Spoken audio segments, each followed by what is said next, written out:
बिस्मिल्लाहिर्रहमानिर्रहीम। अस्सलाम वालेकुम नाज़रीन इकराम, कैसे हैं आप? मैं मुनीर अब्दुल मलिक हूँ और आप देख रहे हैं मेरा यूट्यूब चैनल। नाज़रीन इकराम, कल सरदार लतीफ़ खोसा रहनुमा पीपल्स पार्टी पाकिस्तान साबिक़ सदर सुप्रीम कोर्ट बार एसोसिएशन, उनके घर पर एक हमला हुआ और वहाँ पर उनके घर के बाद फायरिंग की गई। उनका ड्राइवर भी ज़ख्मी हुआ, उनकी गाड़ियों को नुकसान पहुँचा।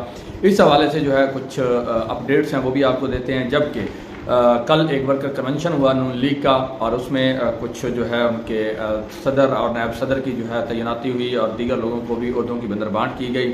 जबकि इमरान खान के ख़िलाफ़ एक नया प्लान भी सामने आया है, वो भी आपके सामने रखते हैं और इमरान खान को माइनस करने के लिए अब नई चाल क्या चली जा सकती है वो भी आपको बताते हैं। जबकि इमरान खान अल खादिर ट्रस्ट केस में नैब में 2 दफ़ा कबल अज़ीं भी शामिल तफ्तीश हो चुके हैं और तमाम सवालात के जवाब दे चुके हैं। लेकिन नैब की तरफ से उनको एक और नोटिस भेजा गया और 16 जून को उनको तलब किया गया कि आप 16 जून को आके पेश हों। जबकि इस नोटिस का जो इमरान खान की जानिब से जवाब भिजवाया गया वो ये था कि मैं 16 जून को नहीं आ सकता, 19 जून को चूँकि मेरे केसेस की वहाँ पर पेशी है तो मैं वहाँ पेश होने के लिए आऊँगा। तो उसके बाद जो है नैब में भी पेश होकर अपने जो शामिल तफ्तीश है वो मैं मज़ीद सवालों के जवाब भी दूँगा शामिल तफ्तीश होकर। लेकिन नैब ने जो है अब फिर क्या किया कि उनको एक और नोटिस भेज दिया और 19 की बजाय उन्होंने 21 जून को तलब किया है इमरान खान को। मतलब 19 को उन्होंने दीगर केसेस में पेश होना था, उसके बाद वो नैब में जाते कबल अज़ीं भी वो ऐसे ही करते रहे हैं। लेकिन नैब जो है वो जिस तरह कहते हैं कि कोई ज़ाती अनाब बना के वो इमरान खान के साथ बदले ले रहा है, तो उन्होंने अब इमरान खान को जो है 21 जून को तलब कर लिया है। इसी तरह बुशरा बीबी को भी नोटिस भेजा गया था और उनकी अबूरी ज़मानत दायर की गई थी कबल अज़ीं अल खादिर ट्रस्ट केस में। तो नैब ने वहाँ अदालत में बयान दिया कि हमें जो है बुशरा बीबी की ज़रूरत नहीं है, जिस पर जो है उनके वकला की जानिब से उनकी जो अबूरी ज़मानत थी वो वापस ले ली गई थी। लेकिन अब नैब ने उनको भी नोटिस भिजवाया जिसके जवाब में जो है बुशरा बीबी ने भी यही जवाब जमा करवाया कि वो 19 को इमरान खान के साथ पेश होंगी। और लेकिन अब जो है इमरान खान को 21 जून का नोटिस भिजवाया गया कि वो 21 जून को नैब के अंदर हाजिर हों और बुशरा बीबी को 22 जून का नोटिस भिजवाया गया कि आप 22 जून को बतौर गवाह पेश हों। मतलब पहले तो वो बतौर मुल्ज़िम थी और जब नैब ने कहा कि ये बतौर मुल्ज़िम हमें मतलूब नहीं है तो उनकी जानब से जो पूरी ज़मानत थी वो वापस ले ली गई। अब उनको मज़ीद जलील करने के लिए, मकसद तो जलील करना है और जो ज़हनी परेशानी है या जो आने जाने की तकलीफ होती है वो देना है, तो उन्होंने अब जो है बुशरा बीबी को 22 जून को तलब कर रखा है। मतलब इमरान खान को 21 को, उनको 22 जून को अलग अलग। अब फिर देखते हैं कि ये क्या होता है। इमरान खान के खिलाफ जो नया प्लान जो है सामने आया वो भी आपके सामने रख देते हैं। बाद सहाफ़ती ज़राए रिपोर्ट कर रहे हैं कि इमरान खान को ईद उल अज़हा तक का वक्त दिया गया है। इसमें 2 शराइत रखी गई हैं, मतलब या तो पार्टी चेयरमैनशिप को छोड़ दें या मुल्क से बाहर चले जाएं। बसूरत दीगर मिलिट्री कोर्ट में मुकदमा चलेगा। गिरफ्तारी और मुकदमे की सूरत में PTI के जो ऊपर एक और जो PTI के मौजूदा हालात में पार्टी ना छोड़ने वाले अरकान हैं जो अभी तक डट के खड़े हैं, उनकी सूरत में जो है एक और ग्रुप जो है फॉरवर्ड ब्लॉक कह लें, खामोश रहनुमाओं का फॉरवर्ड ब्लॉक बनाया जाएगा जो अपनी पहली प्रेस कॉन्फ्रेंस में PDM पर जो है शदीद तनकीद करेंगे और उनको भरपूर मीडिया कवरेज भी दी जाएगी। और इस तरह जो है ये PDM पर शदीद तनकीद करने के और इमरान खान के वोट बैंक को राज़ी रखने के लिए ये PDM मुखालिफ जो है एक बयानिया बनाएंगे और इमरान खान के खिलाफ ये बिल्कुल भी बात नहीं करेंगे। जिस तरह पहले जो लोग छोड़ के गए हैं वो इमरान खान के खिलाफ बातें की हैं कि 9 मई के जो मास्टरमाइंड है वो इमरान खान है, इन्होंने वहाँ पर हिदायत जारी की हैं, ज़मान पार्क के अंदर लोगों को ट्रेनिंग दी वगैरह वगैरह। तो वो जो है अब ये है कि इमरान खान के खिलाफ तो कोई बात नहीं करेंगे।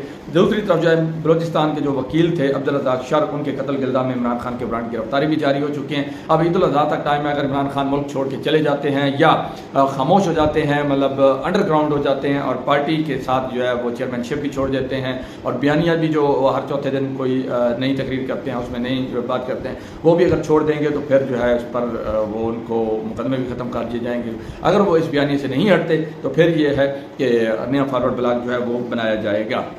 दूसरी तरफ मोहम्मद सिलाई साहब ने एक ट्वीट किया है और उन्होंने कहा है कि चंद दिन कबल जब उनके वालिद की जेल के अंदर तबीयत ख़राब हुई तो मेरे वालिद साहब की तबीयत ख़राब होने पर और जेल इंतज़ामिया ने इनको जो है पंजाब इंस्टीट्यूट ऑफ कार्डियोलॉजी लाई तो प्रोफेसर बिलाल मोहिउद्दीन ने मेरी वालदा यानी परवेज़ इलाही की अहलिया को फ़ोन किया और उनका मेडिकल रिकॉर्ड मंगवाया और कहा कि आप उनका मेडिकल रिकॉर्ड लेके आएँ ताकि हम उनको देख कर इनका इलाज कर सकें।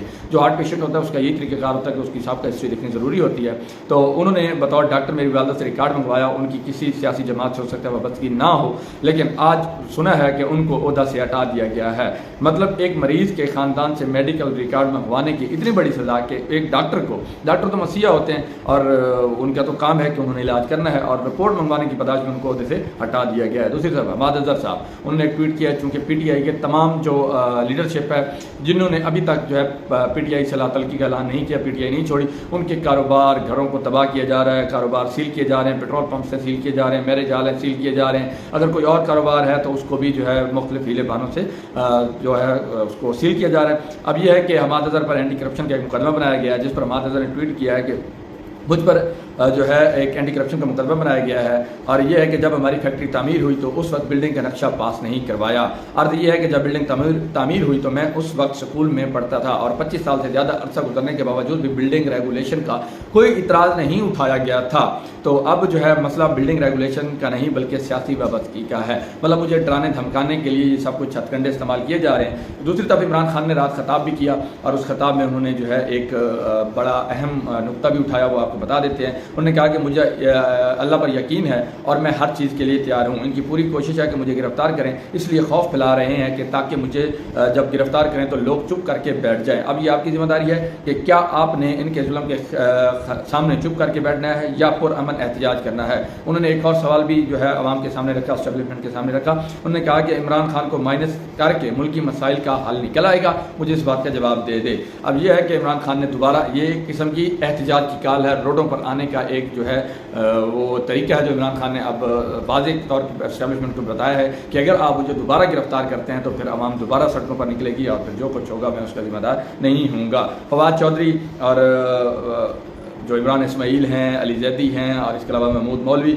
इन्होंने इस्तेकाम पाकिस्तान पार्टी को ज्वाइन किया और ज्वाइन करने के बाद अब इनके जो होश हैं वो ठिकाने पे आ चुके हैं। फवाद चौधरी साहब काफ़ी अरसे से चुप थे। इस्तेकाम पाकिस्तान पार्टी की लॉन्चिंग तकरीब में भी ये बैठे थे और वहाँ पर मुँह छुपा रहे थे, कभी फ्रंट सीट से उठ के पीछे चले गए, फिर जो है कभी मुँह के आगे हाथ रख लेते थे, कभी मुँह नीचे कर लेते थे।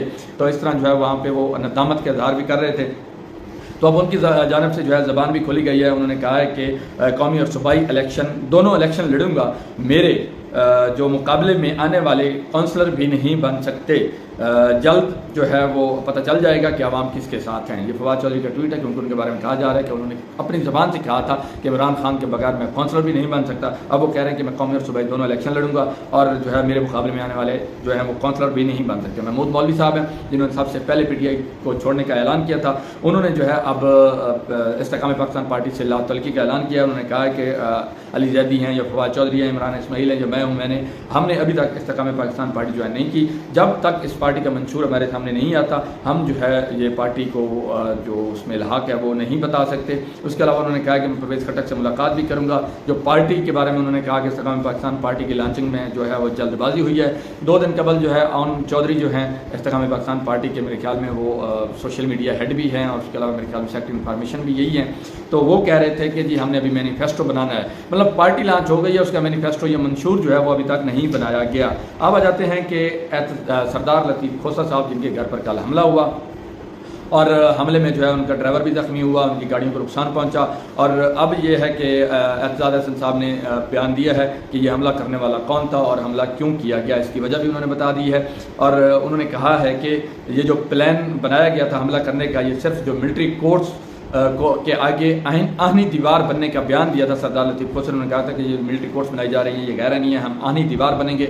और जो है उन्होंने ये भी वकला तहरीक की भी एक जो है पेश गोई की थी कि हम एक वकला तहरीक भी शुरू कर सकते हैं। इस पर एतजाज़ हसन ने कहा कि ये वकीलों को डिवाइड करने के लिए ये हमला किया गया ताकि वकील जो है वो तकसीम हो जाएँ। मतलब जो वकला होते हैं ये पार्टी से वाबस्तगी से बालातार होते हैं और आइन के लिए ये हमेशा इकट्ठे खड़े होते हैं। उन्होंने कहा कि ये सब जो करवाया है ये राना सनाउल्लाह शहबाज शरीफ ने गुलू भट्टों के ज़रिए हमला करवाया है और ये हमें जो मिलिट्री कोर्ट्स के हवाले से जो हमारा स्टांस है उससे हटाने के लिए सब कुछ। अब इसमें ये है कि चीफ जस्टिस ने भी कल जो है एक बयान दिया, उन्होंने कहा है कि हमने सबको बता दिया है कि फैसला कर चुके हैं, आप पीछे नहीं हट सकते। और ये फैसला कौन सा है? ये 14 मई का इलेक्शन वाला फैसला है, मतलब वो हमारा फैसला बरकरार है और उसकी चूँकि तौहीन की गई है, तौहीन अदालत में फिर जो जिस चीज़ को लटकाया जाएगा वो पता चल जाएगा। अब अगर वकला तगड़े रहते हैं तो फिर चीफ जस्टिस ऑफ पाकिस्तान भी तगड़े हो जाएंगे। इसमें यह है कि कल एक वर्कर कन्वेंशन हुआ नून लीग का, मेरे ख्याल में गुजरावाला में कन्वेंशन हुआ था। इसमें शहबाज शरीफ साहब जो हैं वो नून लीग के बिला मुकाबला सदर मंतखब हुए और मरीम नवाज जो है वो सीनियर नायब सदर बिला मुकाबला मंतखब हुए हैं। इसहाक डार को भी अहदा दिया गया है। अगले 4 साल के लिए ये अहदों की मंदरबांट हुई है और शहबाज शरीफ ने खिताब करते हुए कहा कि इसहाक डार के लिए जो इसहाक डार की जो टांगे खींचने वाले हैं इनकी पार्टी में कोई जगह नहीं है। अब अहम ये है, बयान तो ठीक है हो गया, लेकिन ये किसको उन्होंने कहा है ये मिफ्ता इस्माइल शाहिद खाकान अब्बासी को कहा गया, क्योंकि वो वहाँ पर नज़र भी नहीं आ रहे थे और वो अक्सर जो है इसहाक़ डार पर तनकीद करते हुए नज़र आते हैं। ख्वाजा साहब ने भी कहा है कि मिफ्ता इस्माइल रोज़ाना की बुनियाद पर पार्टी पर तनकीद कर रहे हैं, सियासी जमातों पर अच्छे बुरे वक्त आते रहते हैं। शाहिद खाकान अब्बासी ने मुश्किल वक्त में नवाज शरीफ का साथ दिया। मिफ्ता इस्माइल रोज़ाना की बुनियाद पर अपनी सियासी जमात यानी मुस्लिम लीग नून पर तनकीद कर रहे हैं। मिफ्ता इस्माइल को पार्टी में आकर अपना मौक़िफ़ सामने रखना चाहिए और मिफ्ता इस्माइल को वज़ीर ख़जाना जो है बनाया गया था। मेरी बहुत सी बातें पार्टी तस्लीम नहीं करती।